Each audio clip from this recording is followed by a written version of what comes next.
Kudus TV bersama saya Mala Kamila. Kali ini kita akan membahas tentang pembelajaran online yang lagi viral. Nah, kali ini saya tidak sendirian, ada dua narasumber yang menemani saya. Yang pertama ada Pimpret Jawa Pos Radar Kudus, Mas Zainal Abidin. Selamat sore. Sore Mas, gimana kabarnya? Alhamdulillah sehat selalu. Gimana perkembangan COVID di Jepara?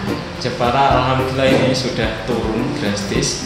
Jadi total penderita itu 800 sekian, tapi yang sembuh itu sudah mencapai 500. Wow, banyak juga ya ternyata.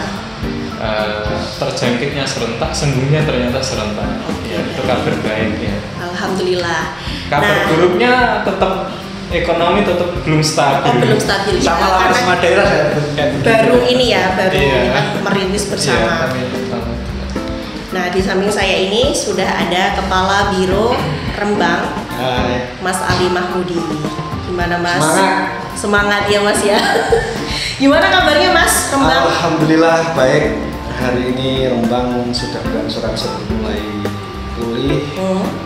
Ya memang di sana sini masih banyak apa ya? Saling tolong menolong sih. Kalau di sana itu kan posisinya memang daerah pantura ya. Jadi naik turunnya memang cepet banget sih. Tapi sampai hari ini alhamdulillah sudah sekitar 100-an lah. 100 ini ya. Sudah mulai turun lagi, kemarin 60 terakhir 60 positif. Oke. Tapi yang sembuh juga banyak juga. Iya. Oke. Nah, bincang-bincang kali ini kita ketahui kalau kemarin itu sempat viral ya, adik Dimas dari SMPN 1 Rembang ya, yang sekolah sendirian karena tidak memiliki smartphone, jadi nggak bisa mengikuti pembelajaran secara online. Nah, akhirnya selama 1 pekan Dimas ini belajar di sekolah. Nah, ini saya akan membacakan komentar-komentar netizen dulu ya. Emang viral banget ya Mbak? Iya, viral banget nih. Jadi di konten Radar Kudus sendiri itu sudah ada ribuan juga yang nonton. Nah, yang belum nonton nanti bisa ditonton tentang adik Dimas. Oke, yang pertama saya akan bacakan dari netizen bernama Sanggit Agung. Ini pakai bahasa Jawa ya. Yen sampun gada HP, bingung tumbas kuotane, hadeh nganti tak rewangi ngutang-ngutang. Jadi intinya sudah punya HP tapi ganti nggak punya kuota nih. Akhirnya bapaknya ini malah ngutang-ngutang gitu untuk memenuhi kuota untuk pembelajaran online. Ini ada lagi. Realitanya seperti itu. Iya benar. Terus ini ada lagi Saridin Rajendra. Ngono terus piye nasibe wong pas-pasan nek pengen minterke bocah. Nah, ada lagi juga nih Saridin Rajendra lagi. Lah nek anake papa terus piye? Kuotane subsidi nggih mending. Nah, jadi dia menginginkan ada subsidi kuota biar pembelajaran online itu bisa terus berlanjut. Oke, kita bahas. Mungkin karena ini di Rembang, Mas Ali bisa menceritakan bagaimana kejadiannya, terus akhirnya kasus dari Dimas ini muncul dan akhirnya viral. Ya, terima kasih Mbak Mala ya. Itu kan prosesnya begini sih, dari teman-teman yang turun ke lapangan. Kemarin itu memang dia diinformasikan dari salah satu guru wali kelasnya di situ. Jadi dia dikasih informasi kalau ada salah satu muridnya itu sudah tidak masuk hampir 1 mingguan lah, karena itu tadi tidak punya handphone, tidak bisa mengakses informasi informasi di kelas. Akhirnya dia alternatifnya dia mendatangi rumahnya, wali kelasnya mendatangi rumahnya, dan ternyata memang benar kondisinya bapak ibunya ya memprihatinkan begitu. Terus kemudian beberapa hari kemudian terus itu tadi dikasih alternatif sudah masuk sekolah dulu. Akhirnya masuk sekolah. Terus kita liputan, akhirnya viral itu. Dan prosesnya memang bapak ibunya kondisinya memang kalau pagi memang ada di rumah. Dia di rumah ya. Memang benar-benar nggak punya konsep. Selepas subuh itu ibu bapaknya kan bapaknya nelayan. Nelayan, ibunya juga kerja itu apa? Ikan. Di pengeringan ikan itu. Oh, di pengeringan ikan. Jadi memang apa ya? Kurang perhatian juga. Yeah. Apalagi ya tadi. Jadi pembelajaran nggak ada yang bisa memfasilitasi dia, kontrol dia. Memang apa ya? Fenomena ini sih sebenarnya apa ya? Kalau di Rembang sih banyak sih mungkin seperti banyak ya. Berarti selain Dimas ada juga kasus yang seperti itu? Iya ada juga sih, tapi nggak dari keluarga nelayan, dari keluarga petani. Sebenarnya Dimas ini sebuah apa ya? Sebuah contoh kecil aja sih menurut saya. Dan memang harus apa ya? Jadi perhatian. Karena ya dilema juga sih di saat teman-temannya berangkat dari rumah belajar jarak jauh. Dia dengan apa ya? Dengan keterbatasannya itu harus datang ke sekolah sendirian. Itu jauh nggak gitu dari rumah? Kira-kira dari rumahnya sekitar 500-an meter lah. Oh, nggak terlalu jauh ya? Juga sih. Kemarin kebetulan kan pas masuk pertama itu mah ditemani sang ibu. Oh, ditemani ibu. Karena ya tahu sendirilah. Ibunya mungkin juga apa ya? Rasa welas juga. Ya, karena kasihan juga ya anaknya selama 1 minggu tidak ada komunikasi dengan sekolah. Mungkin juga kasihan juga teman-temannya bisa belajar dan anaknya terpaksa seperti itu. Nah, ini setahu Mas Ali mungkin dari teman-teman yang ada di lapangan, apakah banyak sekali yang kasusnya seperti itu? Tadi kan sempat disinggung anak petani gitu. Nah, kalau nelayan. Oh, nelayan juga yang tadi ya. Yang satu lagi tadi di sekitar Rembang Timuran lah. Oh, Timur. Di situ tapi alhamdulillah juga sudah dapat perhatian sih. Sekarang itu apa ya? Jiwa sosialnya masyarakat itu memang apalagi di tengah pandemi saat ini memang dimudahkan lah. Ternyata juga teman-teman komunitas-komunitas juga responnya cepat juga. Berarti ini Dimas sudah dapat bantuan? Sudah banyak lah. Kalau Dimas mungkin ada beberapa sih kemarin dari teman-teman itu dari komunitas orang Rembang, komunitas IRB juga masih. Terus kemarin juga Kapolres juga bantu. Juga. Ternyata juga responnya apa ya? Cepat banget gitu loh. Tapi mungkin apa ya? Kalau sudah begitu akan jadi ini apa ya? Bantuannya terfokus di situ. Iya, padahal yang lain ada juga. Yang mungkin jadi catatan terdeksi itu memang di situ. Oke. Apa ya? Oke lah kalau yang sudah terima juga harus di-create lah.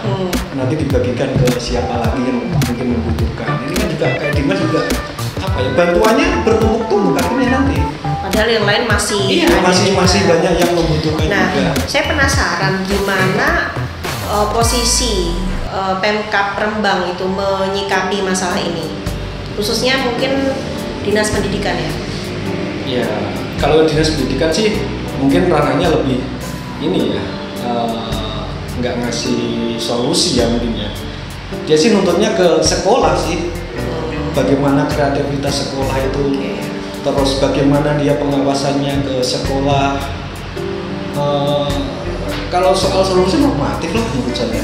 Pokoknya nanti sekolah harus karena pure kemarin yang kita sampaikan ke publik memang jawabannya memang sekolah memang harus fokus ke siswanya di tengah pandemi seperti saat ini. Karena apa ya?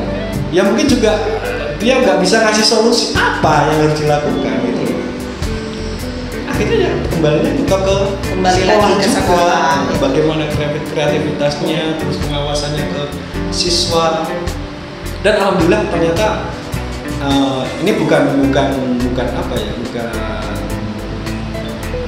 bukan kita bela sekolahan ya. Tapi alhamdulillah di SMPN 1 Rembang ternyata responnya juga bagus. Gurunya juga welcome, namanya sekolah, di cover dengan baik, dikasih hak-haknya untuk dikenalkan sekolah. Itu kan siswa baru sih Dimas. Oh iya. Jadi masih kelas ini ya, kelas 7 ya? Kelas 7, jadi ya bagus lah menurut saya, maksudnya respon cepat gitu lah. sebenarnya yang dibutuhkan itu. Kita akan beralih ke Pimret. Siap. Sudah nunggu ya. Sudah. Menarik tadi disampaikan. Karena kan soal kasus ini, nah, kalau Mas Zainal ini kan juga pegang di halaman 1 juga. Ya. Nah itu mungkin Kebetulan beliau kemarin. Ya. Nah, bisa diceritakan mungkin komentarnya perspektif jenengan soal kasus ini, dan mungkin adakah kasus-kasus yang serupa di daerah seperti di Jepara, di Kudus, terus Gerobokan, Rembang, Blora, Pati gitu. Silakan. Tak kira tadi yang disampaikan Mas Ali, dan saya memang kebetulan tadi itu mengedit halaman 1, luar biasa ngeresnya hati ya ketika orang tuanya menjadi nelayan berangkat malam dan pagi belum pulang, terus ibunya harus menjadi guru. Tetapi memang betul tidak bisa disalahkan sekolahnya, karena memang saya baca di situ malah gurunya itu proaktif datang ke rumahnya si adik itu ya. Memang pandemi COVID ini luar biasa dampaknya dari sosial, ekonomi, budaya dan sebagainya. Itu dampaknya luar biasa. Pendidikan ini hanya dampak terkecil. Nah, Dimas itu adalah fenomena gunung es yang saya katakan. Bahkan belum lama ini, baru tadi itu ada WA dari Jepara. Itu ada anak yang ditugasi oleh gurunya untuk disuruh ngeprint, tetapi dia tidak punya uang untuk ngeprint. Sampai kemudian ada orang di warnet itu punya rasa empati membayari si anak itu. Sama yang saya kasih ya. Artinya apa? Ini tidak sekedar internet saja. Kebutuhan buku, kebutuhan daring itu ternyata tugas-tugas itu ternyata juga membutuhkan dana yang tinggi, malah lebih banyak operasional. Jadi PR di daring ini, bagaimana Kementerian Pendidikan itu merumuskan daring sebenarnya.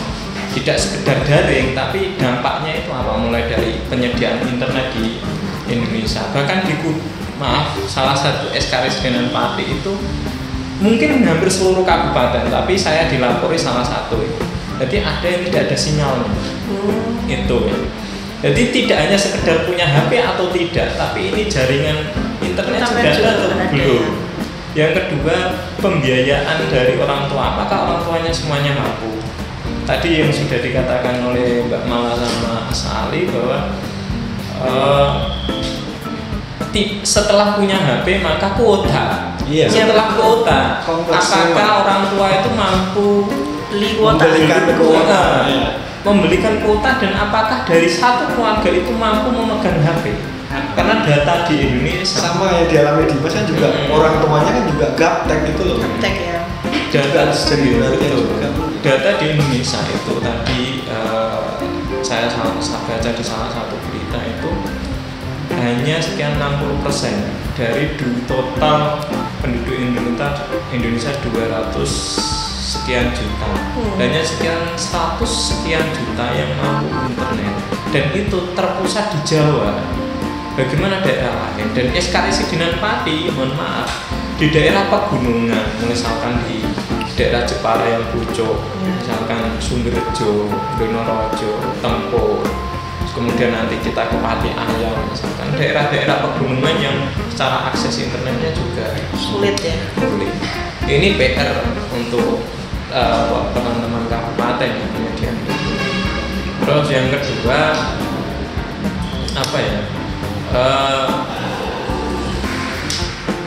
jadi memang daring ini harus segera dirumuskan. Karena apa?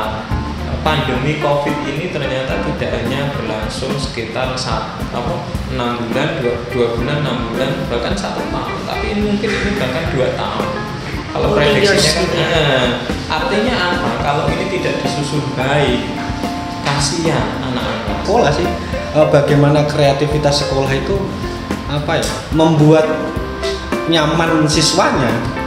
Nyaman dalam artian apa ya? Nyaman dalam artian di sisi lain tidak memberatkan, siswa juga dapat haknya mendapat pembelajaran. Kalau solusi saya sih kembali itu tadi, kreativitas sekolah itu tadi. Kayak di anak saya kan juga masih SD ya. Kembali daring juga. Alhamdulillah kalau di tempat saya di Pati itu memang ada kreativitas guru sih dia. Jadi dia membuat shift di rumahnya, nggak di sekolah. Dia bikin shift belajar di rumah dengan durasi sekitar 1 jam gitu, dengan protokol yang sangat ketat memang. Siswa juga dibatasi jumlahnya, jadi menurut saya lebih efektif seperti itu. Itu masuk sekolah apa di sekolah? Sekolah, iya. Cuma dibatasi di jadwal itu ya? Iya, di shift, dikasih shift memang. Iya, memang gini ya Mbak. Kalau saya dalam posisi pemerintah, terutama pemerintah daerah dengan anggaran yang terbatas, di sisi lain pendidikan juga, semua hal ini kan kena COVID ini, artinya memang ini kasuistik yang memang kita harus memaklumi. Di sisi lain itu iya, makanya itu ini perlu kerjasama yang baik. Saya sepakat dengan komentarnya Pak Kabir Rembang nih Mas. Artinya gini, sekolah itu harus memiliki kreativitas bagaimana mendidik anak dengan tetap mendapatkan hak dan kewajibannya, pendidikan karakter dan sebagainya. Unsur pengawasannya.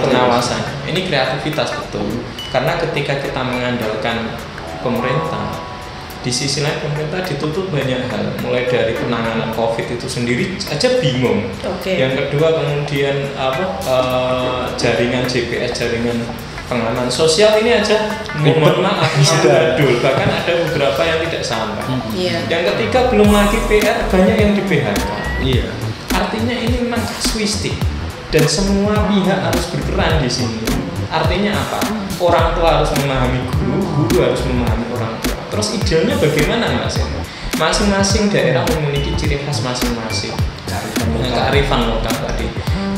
Seperti di Jepara, kasusnya sebagaimana di salah satu sudut kota Jepara itu guru mendatang. Setidaknya tahu, saya sepakat dengan tadi sistem. Kalau memang ada rasa takut datang ke sekolah dan membuat COVID ini menular, ya tadi mendatangi siswa, tahu karakter bagaimana, sampai mana pendidikannya, sampai mana kemampuan siswanya itu dididik oleh orang tuanya mungkin karena atau orang yang dipercayakan oleh orang tua itu sendiri, atau kemudian di desa-desa kan mungkin ada zona hijau ya, artinya di situ memang tidak banyak tidak terkena COVID misalkan. Misalkan di pucuk gunung itu kan mungkin terkonfirm COVID itu kan, jadi kita tidak bisa sama ratakan antara kota dengan. Itu mungkin bisa tadi sih kalau kekhawatiran mulai termogan dan sebagainya. Artinya apa? Pemerintah harus menyediakan tadi termogan, kemudian cuci tangan, masker, kemudian memastikan anak-anak itu setelah sekolah misalkan dibuat shift kayak tadi harus langsung pulang. Karena ini bagaimanapun kalau direncanakan baik, mohon maaf tadi di pusat saja bingung gitu. Bahkan Mas besar memang yang terbaik gimana gitu. Yang terbaik gimana. Tapi ini juga PR bagi orang tua juga, artinya dia tahu pendidikan anaknya, bagaimana mengajari anaknya, itu juga koreksi untuk orang tua juga gitu. Kemarin plus minusnya viral seperti juga ini soal itu kan karena banyak kasus di sekolah kan. Kemarin sempat viral juga ada yang orang tua mempolisikan guru karena entah apa itu. Nah itu juga viral juga. Bagaimana dibalikkan orang tua yang mendidik anak di itu stresnya bukan main gitu. Benar. Saya juga ngalami itu. Oh ya. Anak saya itu kan juga kritisnya minta ampun sih dia. Jadi sempat mempertanyakan juga sih kapan sih sekolah ini masuk. Udah bosan mungkin ya? Iya, bosan juga, jenuh juga. Jadi dengan sistem pembelajaran yang diberikan orang tua mungkin juga kurang ini sih, kurang efisien juga. Justru malah anak itu lebih percaya gurunya. Iya, makanya sama orang tuanya. Makanya ini yang memang perlu harus dievaluasi juga di masing-masing sekolahan mungkin ya. Apa ya? Hasil belajar di rumah itu seperti apa sih hasilnya? Ini bisa jadi tolak ukur gitu loh. Tiap sekolah bisa jadi tolak ukur. Jadi siswanya seperti apa kan? Tapi ini ada mungkin usulan ya. Bisa ini mungkin didengarkan oleh Pak Bupati maupun pengambil kebijakan. Ini adalah musim KKN kampus di seluruh Indonesia setahu saya. Mulai dari kalau di SK Residenan Pati itu ada UMK, ada sekolah-sekolah YIN Kudus, kemudian di Jepara ada Unisnu, terus ada AKI dan sebagainya. Ini kalau kerjasama antara Pemkab dan kampus ini dimaksimalkan dengan tadi KKN ini kemudian disuruh dilibatkan dalam pendidikan lokal desa atau bahkan Dukuh. Jadi misalkan mahasiswa asal sini kewajiban untuk mendidik daerah sini. Jadi KKN-nya di desanya masing-masing ya. Jadi dia berkewajiban membantu siswa dalam belajar mengajar. Ini kan yang dibutuhkan. Jadi memanfaatkan itu. Anak-anak KKN. Artinya apa? KKN mohon maaf secara keuangan kan tidak, artinya memang tidak dibayar secara UMR ya, tapi mereka di situ kan dalam rangka untuk menggali kemampuan bagaimana setelah lulus kuliah dan sebagainya. KKN kan seperti itu. Nah, itu dilibatkan saja. Nah, selama ini saya belum mendengar itu. Jadi kampus berjalan sendiri, pemerintah kabupaten berjalan sendiri, belum sinkron ya mungkin ya. Tapi visi misi kampus salah satunya adalah menelurkan lulusan yang peka terhadap masalah sosial. Mungkin ini yang mungkin bisa dimanfaatkan oleh kabupaten-kabupaten. Saya yakin di Rembang itu sekolah swasta banyak, perguruan tinggi swasta banyak, di Blora juga sama. Mungkin menurut saya ini loh, ada semua pihak sih, kayak di universitas terus sekolah, kita duduk bersama mungkin ya. Kita nyari formula, kayaknya seperti itu. Nyari formula bagaimana kearifan lokal, sistem pendidikan yang tepat untuk daerah masing-masing mungkin ya. Mungkin seperti itu, duduk bersama. Karena yang tahu karakteristiknya kan di daerah. Iya. Konteksnya memang berbeda-beda kan masing-masing daerah. Kayak di Jepara, kayak di Rembang, di Pati kan beda-beda. Jadi mungkin bisa duduk bersama, rembukan bagaimana toh API, mungkin ada solusi lah di situ. Saya yakin ada solusi lah. Oke. Makasih. Terima kasih ya. Pas kuliah itu, saya kuliah itu, sarjana itu tidak boleh di kota, ya harus kembali ke desa. Jangan numpuk di kota. Dulu saya KKN juga di desa. Ya itu aja sih. Silakan diminum. Dianggurin. Ini sponsor. Seru juga ya ini ya. Iya seru. Ternyata nggak terasa ngobrol-ngobrol. Iya betul. Mungkin bisa saya simpulkan ya dari perbincangan hari ini, mungkin solusi dari Mas Zainal juga Mas Ali itu mungkin daerah itu lebih kreatif lagi lah. Terus duduk bersama membahas tentang masalah pembelajaran secara online itu nanti di apa namanya, karena kita tidak harus merujuk ke ini kan, ke pusat terus lah, minta apa-apa ke pusat terus. Jadi dari daerah sendiri sudah memaksimalkan lah bagaimana cara mengatasi dan mencari solusi tentang pembelajaran online. Oke, mungkin sekian bincang-bincang kali ini bersama Mas Zainal dan Mas Ali. Nantikan episode selanjutnya. Jangan lupa subscribe di Radal Kudus Channel. Bye-bye.